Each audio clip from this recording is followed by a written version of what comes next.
dr. Predaliču in že sedaj seveda spoštovane in spoštovani vabljeni prihodnje leto Kočevsko reko, ko bomo obeležili točno 30 let, odkar je prvič zadišalo po Slovenski vojski. Zato pa, da nekaterih danes ni z nami, so pa krivi Kitajci, ker je minister prišel v Ljubljano. Za kulturni pridih današnje prireditve bosta poskrbela trobilni kvintet Orkestra Slovenske vojske in pa dramski igralec Roman Končar.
Gledati te je posebna milina.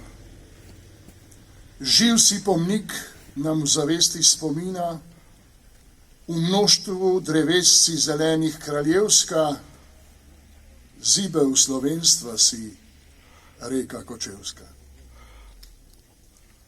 Tu se pisala nam je zgodovina, prenekatera se čaša pelina, živo pretvorjena v grla je pevska, tu zadonela živinaj Kočevska. Včasih usodnih bila si pokončna, srčnost ljudi tvojih vedno neskončna, naj še tako vate treska in seka, Bog naj obvarje Kočevska te reka.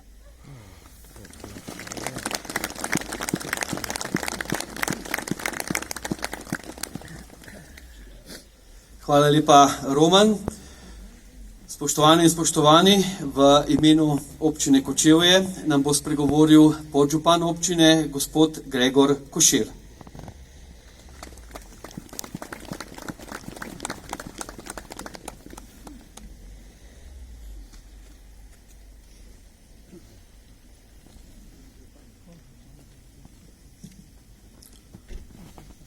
Spoštovane in spoštovani cenjeni gostje, dovolite, da vam zaželim iskreno dobrodošlico tu v Kočevski reki, kjer se je pred 29 leti pisala zgodovina slovenskega naroda.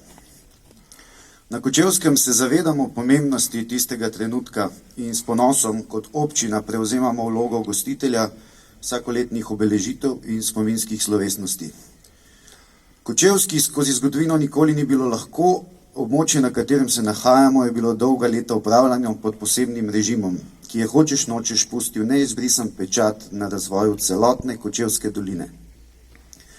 Pa vendar so ravno zahtevne razmere še dodatno krepile domoljubje in ohranjale upanje, da bomo nekoč Slovenci edini gospodarji na svoji zemlji. Z dogodki izpred 29 let smo začeli novo poglavje na področju nacionalnih obrambnih struktur. Vojaki, ki so takrat stali na tem mestu, niso vedeli, kaj bo prinesla prihodnost, imeli pa so pred seboj jasen cilj. Prvič in za vsako ceno v zgodovini braniti svojo lastno državo. Spomin na tiste dni, ki nas lahko navdajo s ponosom, je tako še zmeraj živ, je med nami, želeli pa bi si, da tako ostane tudi v nadalje.